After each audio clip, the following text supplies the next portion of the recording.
Hai, perkenalkan, nama saya Putri Ana Maria S. NIM saya 2025066060, kelas 2C, Prodi, PGSD. 1. Keterampilan guru dalam mewujudkan pembelajaran abad 21 berfokus pada penguasaan 4C, critical thinking, creativity, collaboration, communication, dan literasi digital. Guru berperan sebagai fasilitator yang merancang pembelajaran inovatif, berpusat pada siswa, serta mengintegrasikan teknologi untuk membangun karakter dan kompetensi siswa di era digital. Uraian keterampilan guru di abad 21A. Penguasaan pedagogi berbasis 4C. Guru harus mampu merancang aktivitas pembelajaran yang mendorong berpikir kritis, critical thinking, untuk memecahkan masalah, creativity, untuk menghasilkan ide baru, kolaborasi, collaboration, dalam tim, dan komunikasi, communication, yang efektif. B. Literasi teknologi, TIK, dan digital. Guru tidak hanya mampu menggunakan teknologi, tetapi mengintegrasikannya dalam pengajaran. Ini mencakup penggunaan media pembelajaran interaktif, blended learning, dan pemanfaatan internet sebagai sumber belajar. C. Fasilitator pembelajaran, bukan sekadar pengajar. Guru bertindak sebagai fasilitator, motivator, dan mentor yang menginspirasi siswa. Guru menciptakan lingkungan belajar yang aktif, menyenangkan, dan berpusat pada siswa, student-centered learning. D. Pembelajaran seumur hidup, lifelong learning. Guru secara terus-menerus meningkatkan kompetensi diri, mengikuti perkembangan ilmu pengetahuan, dan beradaptasi dengan teknologi baru. E. Keterampilan evaluasi berbasis era digital. Guru mampu merancang asesmen yang otentik dan bervariasi, tidak hanya tes tertulis, tetapi asesmen berbasis project-based learning, yang mengukur keterampilan 4C.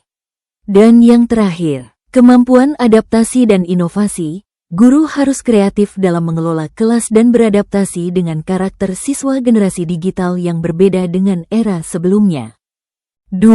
Prinsip pembelajaran inovatif berfokus pada siswa, student-centered, memanfaatkan teknologi, dan menciptakan suasana menyenangkan, aktif, kreatif, serta bermakna atau PAIKEMI.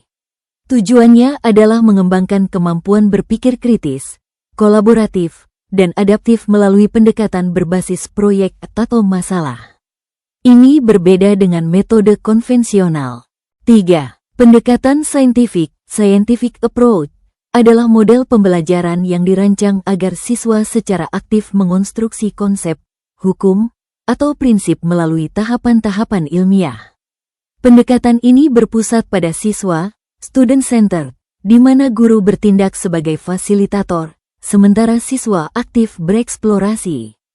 4. Strategi pembelajaran berfokus pada siswa, student-centered learning, adalah pendekatan pendidikan yang menempatkan siswa sebagai subjek aktif pembelajaran, bukan hanya penerima informasi pasif.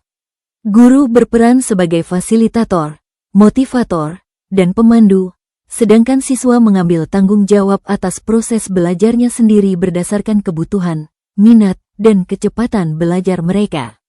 5. Strategi pembelajaran untuk generasi Alpha, lahir pada 2010, harus berbasis teknologi, digital natif, visual, interaktif, dan fleksibel. Strategi yang relevan meliputi pembelajaran berbasis proyek, PJBL, penggunaan gamifikasi, pendekatan HOTS, High Order Thinking Skills, serta pembelajaran personal yang menghargai kebebasan berekspresi dan kreativitas. Dan yang keenam, penerapan pendekatan Contextual Teaching and Learning, CTL, dalam pembelajaran bahasa Indonesia, khususnya materi literasi membaca, bertujuan menghubungkan materi bacaan dengan situasi dunia nyata siswa. Hal ini mendorong siswa membuat kaitan antara pengetahuan yang dimilikinya dengan penerapannya dalam kehidupan mereka sehari-hari. Thank you semua, semoga jawaban ini bermanfaat ya dan jangan pernah lupa belajar. Dadah.